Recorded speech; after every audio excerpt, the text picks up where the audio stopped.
y'all, welcome back to my channel. Thanks for watching, thanks for coming back, and thanks for clicking on my Tattoo Diaries Chronicles Stories Part 1, I guess. I have plenty of tattoos, so there will be multiple videos for this.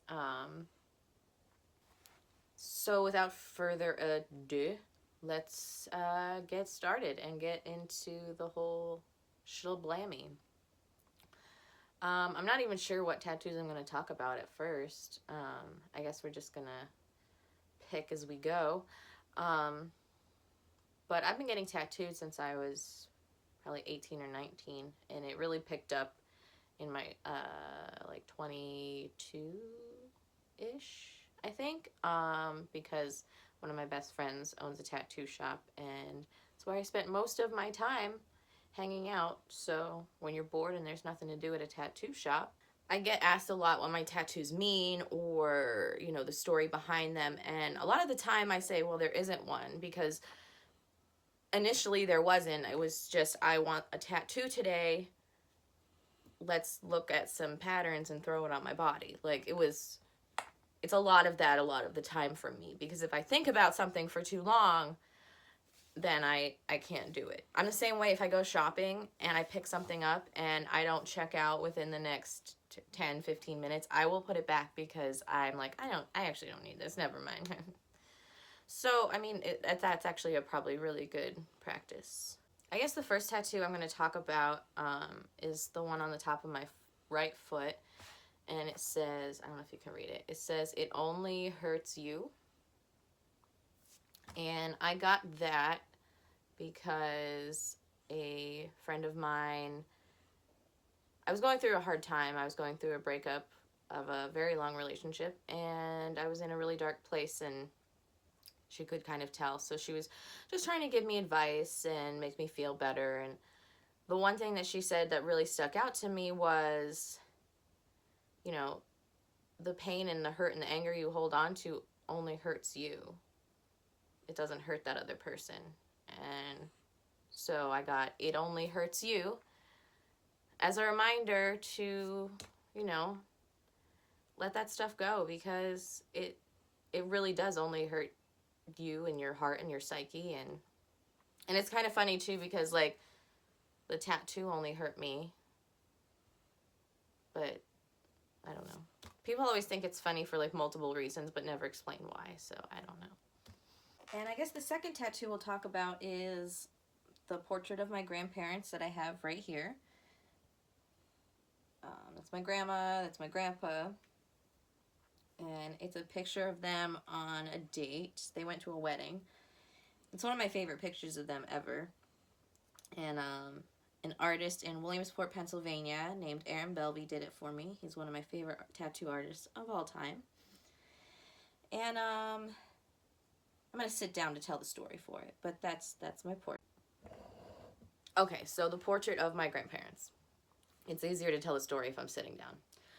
I got them because I lived with them my whole life, from pretty much the moment I was born till I moved out and went to college. And they were a big part of my life the whole time they were both alive, and I wouldn't be who I am or where I am or any of that without them, for sure. If it wasn't for my grandparents, I would have never started traveling and seeing the world. And if it wasn't for my grandma, I wouldn't have, that lady over there. And there's so many reasons why they're on my leg. And if I talk about it anymore, I will start crying. My grandma would hate it, and she would be so mad at me. But she'd be glad that I picked that photo, because she looks really pretty in it. And I guess the last tattoo we'll talk about today is my Charles Manson. So this is my Charlie. Isn't he great?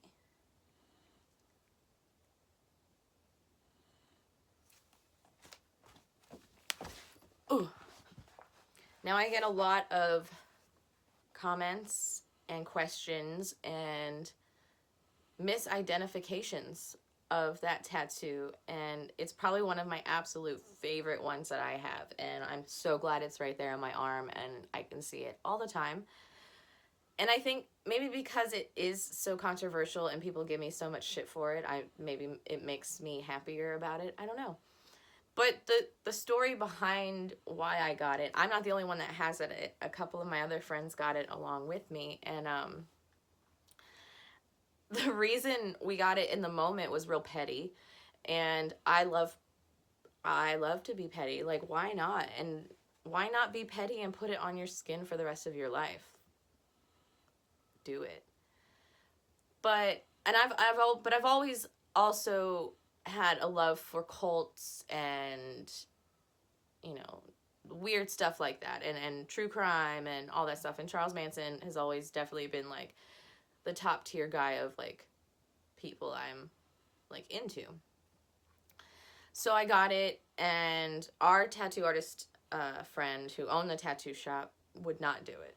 She said, absolutely not, will not do it. I will not put that on your bodies. So, I mean, there's other tattoo shops or other tattoo artists in the shop, so it's cool. No worries. We got it. But then it turned into like this friendship tattoo, and the reason that we got it kind of faded away because everybody ended up being friends again, and, you know, the pettiness reason was negated. So now it's just us having Charles Manson on us. So thanks for watching my first Tattoo Chronicles Diaries story showing off. I don't know what it's going to be called or what we're going to call it, but it's fine. Thanks for watching. Thanks for coming back. Thank you guys so much for the support. It really has been much more than I expected or anticipated at all, and I just really appreciate it. I'm having a great time, and it's really keeping me accountable for doing things and being active and trying to do stuff through the day, and I really need that. So thank you guys. If you haven't yet, push the subscribe button below down here somewhere. Isn't my mug cute? Look at him. Anyway, hit the subscribe button down here somewhere. Hit the like button, because you guys know I can't give a thumbs up, so give me one. Donate me a thumbs. Every thumbs up you give me is a thumbs up I haven't been able to give to the world. It's charity. Just do it. Anyway, until next time, have a great week.